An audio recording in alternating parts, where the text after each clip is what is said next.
희망의 강을 건너서 제1장 북과 꿈. 함경북도 청진시에서 태어난 김민호는 어려서부터 그림 그리기를 좋아했습니다. 그의 아버지는 경상북도 상주 출신으로 한국전쟁 당시 북으로 올라간 분이셨고, 어머니는 청진에서 유명한 떡집을 운영하는 능력 있는 여성이었습니다. 민호는 고등교육을 마치고 11년 동안 인민군에 복무했습니다. 군에서도 선전부 문예 담당으로 일하며 각종 포스터와 선전물을 제작하는 일을 맡았습니다. 조선노동당 출판사에서 내려보낸 포스터를 확대해서 시내나 공장 정문에 크게 그리는 것이 주된 업무였습니다. 제대 후에는 지역 신문사에서 기자로 일했습니다. 하지만 점점 열악해지는 근무 환경과 부족한 취재 조건 때문에 신문은 주보로밖에 나올 수 없었습니다. 매일 출근해서 우리가 제일이다, 우리 수령이 제일이다라는 선전 기사만 써야 하는 현실에 회의를 느끼기 시작했습니다. 그 즈음 민호의 가정에도 어려움이 찾아왔습니다.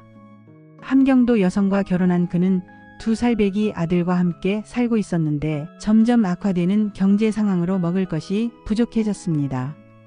어느 날 저녁 집에 들어가 보니 부엌에서 아내가 고개를 숙이고 울고 있었습니다. 솥 3개를 열어보니 모두 맹물만 끓고 있었고, 작은 솥 하나에는 두부콩만 한 알갱이 몇 개만 들어있었습니다. 배고픈 아이를 업고 어머니 댁으로 올라가 도움을 청할 수밖에 없었습니다. 그 무렵 민호가 존경하던 선배 화가가 시장에서 붓을 팔고 있는 모습을 목격했습니다.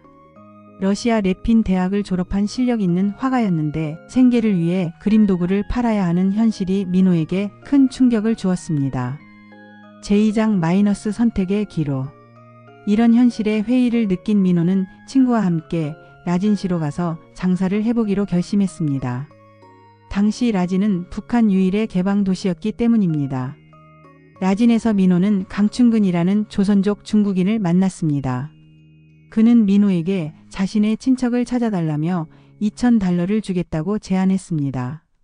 생활이 어려웠던 민호는 쉽게 생각하고 그 제안을 받아들였습니다. 하지만 그것은 함정이었습니다. 강춘근은 한국전쟁 국군 포로를 찾아주는 일을 하고 있었고, 북한 국가보위부와 라진시 보위부는 이미 이 모든 상황을 파악하고 있었습니다. 민호의 모든 행동이 촬영되고 있었던 것입니다. 민호는 실제로 김춘일이라는 70대 국군 포로 출신 할아버지를 찾아냈습니다. 어머니는 돌아가시고 혼자 살고 계셨는데 민호의 말을 듣자마자 무조건 따라 나서겠다고 하셨습니다. 민호는 그분을 위해 옷을 사드리고 중국에서 온 교포와 만나게 해드렸습니다. 제3장 마이너스 감옥에서의 8년. 결국 민호는 체포되었습니다. 국가보위부에서는 그를 외국인과의 무단 접촉, 정치적 거래, 계급 노선 반대, 국군 포로를 도와 남조선을 돕는 행위 등의 죄목으로 기소했습니다. 처음에는 사형을 선고받을 뻔했으나 누나가 보위부 부장과 친분이 있어서 국가재산 절취죄로 감형되어 15년 노동교화형을 받았습니다. 어머니는 아들이 사형에서 벗어났다며 오히려 만세를 불렀습니다. 민호는 강명욱 분정거리 교화소에 수감되었습니다. 정원 800명의 교화소에 1600명이 수용되어 있는 열악한 환경이었습니다. 그곳에서 민호는 총지공을 맡아 새로 들어오는 수감자들을 접수하고 사망자 현황을 보고하며 급식을 담당하는 일을 했습니다. 교화소에서 민호는 많은 탈북 시도자들을 만났습니다. 태국까지 갔다가 잡혀온 사람들도 있었습니다. 그들로부터 탈북 경로에 대한 정보를 들으면서 언젠가는 자신도 그 길을 걸어야겠다는 결심을 굳혔습니다. 8년 동안의 교화소 생활은 민호에게 큰 변화를 가져다 주었습니다. 단기수들은 대부분 죽어갔지만 장기수인 민호는 오히려 그곳 생활에 적응하며 살아남을 수 있었습니다. 2007년 2월 5일 김정일의 생일을 맞아 대사가 발표되었습니다.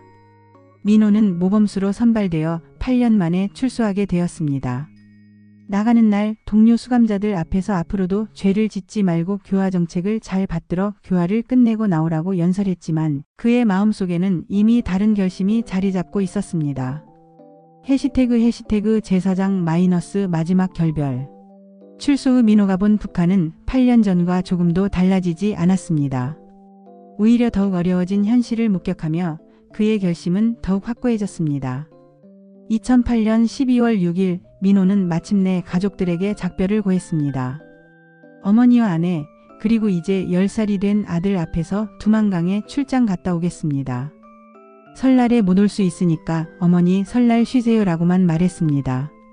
친구가 냉장고를 판 돈 30만 원을 아내에게 주고 아이들 때리지 말라는 말 한마디만 남긴 채 집을 나섰습니다. 그날 밤 민호는 다시는 돌아서지 않겠다는 각오로 두만강을 향해 걸었습니다. 이제는 교도소에서 결심한 남자로서 가다가 총에 맞아 죽어도 이제는 돌아서서 북한 쪽으로 소변 안 볼 것이다. 중국 쪽으로 소변 볼 것이다 라고 마음속으로 다짐했습니다. 12월 9일 새벽 민호는 마침내 얼음판을 넘어 두만강을 건넜습니다. 총 2방이 날아왔지만 다행히 맞지 않았습니다. 제5장 긴 여정의 시작. 중국에 도착한 민호는 40위안만을 가지고 태국으로 향하는 여정을 시작했습니다. 13명의 일행 중에서도 가장 적은 돈을 가진 그는 반 굶으며 길을 떠났습니다. 같은 처지의 사람들끼리도 돈이 있고 없고에 따라 갈등이 생겼습니다. 돈 있는 사람들은 따로 모이고 없는 사람들끼리는 서로 도우며 버텨나갔습니다. 할머니들이 라면을 사주는 것으로 끼니를 때우기도 했습니다. 그렇게 3개월간의 힘든 여정을 거쳐 민호는 마침내 태국에 도착했습니다. 태국 경찰서에서 밤을 보내며 그는 눈물을 흘렸습니다. 우리 아들아, 아버지가 살아왔다. 이제 여기까지 와서 산다며 아들을 그리워했습니다. 제6장 꿈의 나라 도착. 2009년 3월 민호는 마침내 인천공항에 발을 디뎠습니다. 새벽 6시경이었는데 공항의 깨끗함에 신발을 벗고 맨발로 다니고 싶을 정도였습니다. 무엇보다 한글로 된 안내판들을 보며 드디어 왔구나라는 안도감을 느꼈습니다.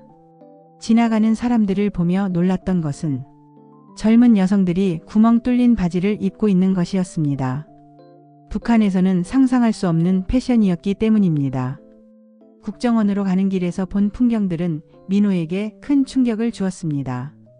고속도로 옆에 방음벽이 설치되어 있고 도로 주변에 꽃단지가 조성되어 있는 모습을 보며 한치의 땅도 비워두지 않고 사람 손길이 닿은 대한민국의 모습에 감동했습니다. 국정원에서 받은 가방을 열어보니 비누, 칫솔, 간식 등이 들어 있었습니다. 그 순간 민호는 눈물을 흘렸습니다. 군 제대 때를 떠올리며 북한에서의 어려웠던 생활이 떠올랐기 때문입니다. 제7장 새로운 배움의 시작. 하나원에서의 교육생활은 민호에게 새로운 세계를 열어주었습니다. 그곳에서도 총무를 맡게 되어 다른 교육생들을 도우며 지냈습니다. 밤이면 빈 강당에 나가 혼자 앉아서 손을 모으고 북한에 있는 가족들에게 이 행복을 전하고 싶다는 마음을 품었습니다. 무신론자였지만 그 순간만큼은 간절히 소원했습니다. 하지만 처음에는 자유의 의미를 잘못 이해하기도 했습니다. 자유라는 것은 내가 하고 싶은 대로 하는 것이라고 생각하여 아무데나 침을 뱉거나 함부로 행동해도 된다고 착각했습니다. 남산에 견학을 갔을 때는 스테인리스 그릇에 담긴 밥을 보고 담배재떨이인 줄 알았습니다. 북한에서는 금속으로 만든 그릇이 요강이나 큰 단지 정도에만 사용되었기 때문입니다. 밑반찬이 여러 가지 나오는 것도 신기했습니다. 북한에서는 국밥을 주문하면 국밥만 나오고 김치나 계란 요리를 원하면 따로 돈을 내야 했기 때문입니다. 제8장 삶의 터전 마련. 하나원을 졸업한 민호는 동대문구에 집을 배정받았습니다. 중고 냉장고와 중고 가전제품들이 준비되어 있었고 쌀과 생활용품도 갖춰져 있었습니다. 집에 들어가서 문을 잠그고 앉아 있는데 TV를 켜자마자 여보 사랑해라는 대사가 들렸습니다. 그 순간 민호는 눈물을 쏟으며 어머니와 아내, 아들을 그리워했습니다. 어머니 이제는 한국에 왔고 이렇게 집도 받았다며 발을 동동 굴렸습니다. 내가 이렇게 살아올 줄 알았으면 같이 떠났을 것이라는 후회와 함께 가족을 데려오고 싶다는 간절한 마음이 들었습니다. 제9장 새로운 도전. 민호는 경제 시스템을 이해하기 위해 경동시장에서 일을 시작했습니다. 생선을 파는 상회에서 일당 7만 원을 받으며 냉장고를 열고 진열하는 일을 했습니다. 북한의 시장 경험이 있어서인지 장사를 잘한다는 평을 받았습니다. 경동시장의 규모에 놀랐습니다. 북한 최대 시장인 청진 수남시장보다 8배에서 10배는 큰 것 같았습니다. 무엇보다 물건들이 정리되어 있고 깨끗하며 맛보기도 할 수 있다는 것이 신기했습니다. 북한에서는 하나라도 맛보면 돈을 내라고 야단맞기 때문입니다. 이삿짐 나르는 일도 해보았습니다. 성동구 강변역 쪽에서 무거운 절구를 날랐는데 사장이 같은 동포라며 조선족보다 2만 원을 더 주었습니다. 대한민국 국민들의 동포애를 느낄 수 있었습니다. 제10장 언론인의 길. 민호는 데일리 NK에서 기자로 일하기 시작했습니다. 하지만 처음에는 북한식 용어와 문체 때문에 어려움을 겪었습니다. 북한에서 쓰던 강한 어조와 선동적인 문체를 그대로 사용하여 기사가 그대로 게재되지 못했습니다. 황장엽 선생님이 돌아가셨을 때 서거라고 썼다가 편집부에서 타계로 바꾸는 것을 보며 나만의 언론 문화를 배워야 한다는 것을 깨달았습니다. 수첩을 가지고 다니며 홈플러스, 미팅, 오페라, 트로트 등 생소한 용어들을 적어가며 공부했습니다. 하나를 누구에게 가르치려면 열을 알아야 한다는 생각으로 열심히 배웠습니다. 6개월이 지나자 민호의 기사가 한 글자도 고치지 않고 그대로 게재되기 시작했습니다. 저녁 뉴스에서 인용되고 자막에도 나올 때의 뿌듯함은 이루 말할 수 없었습니다. 제11장 깨달음과 성장. 민호는 대한민국 군부대들을 돌아다니며 강의를 했습니다. 북한군과 한국군의 차이를 직접 체험하며 놀라움을 금치 못했습니다. 북한의 천마호 전차를 운전해본 경험이 있던 민호는 한국의 K1 전차를 체험해보고 그 차이에 충격을 받았습니다. 북한 전차는 트랙터를 모는 느낌이고 한국 전차는 승용차를 모는 느낌이었습니다. 고무패드가 달려있어 소음이 적고 정확성이 뛰어난 한국 전차와 소음과 진동으로 적을 제압한다고 선전하는 북한 전차의 차이를 실감했습니다.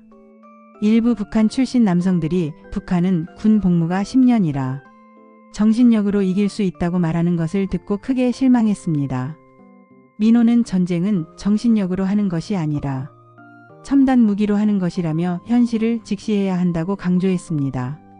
시뮬레이션을 통해 본 남북 전력 비교에서 대한민국의 압도적 우위를 확인한 후 민호는 더욱 확신을 가지게 되었습니다. 제12장 예술론의 부활. 민호는 북한 인권 실상을 그림으로 그려 전시회를 열었습니다. 인사동에서 첫 전시를 시작으로 부산까지 각 대학에서 전시회를 개최했습니다. 40점의 작품으로 북한 교화소에 참상을 알렸고 이것이 대한민국 탈북민 인권 그림 전시의 첫 사례가 되었습니다. 대통령 영부인께서도 관람하셨고 UN 인권 결의안 통과에도 기여하여 감사장을 받았습니다. 서울 한남동에서 한 달간 추가 전시회도 열었습니다. 북한에서 김정일에게 선물했던 목공의 실력을 살려 민호는 캠핑카 제조업에도 도전했습니다. 95년에 비술나무 뿌리로 만든 꽃병의 만경대와 백두산을 형상화하여 선물로 바쳤던 실력을 바탕으로 새로운 사업을 시작한 것입니다. 제13장 가족의 재결합. 민호가 한국에 온 지 2년 후 드디어 가족과 연락이 닿았습니다. 아들 일진이는 아버지가 죽은 줄 알고 울었지만 한국에 있다는 소식을 듣고 기뻐했습니다.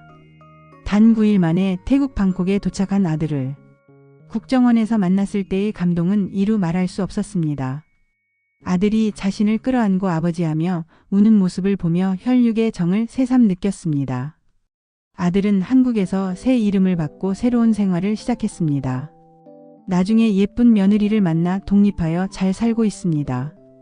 민호는 우리 며느리는 탈북민 여성 중에서도 유미카 다음으로 이쁠 것이라며 자랑스러워합니다. 제14장 새로운 꿈. 민호는 계속해서 책을 쓰고 있습니다. 하지만 성급하게 서두르지 않습니다.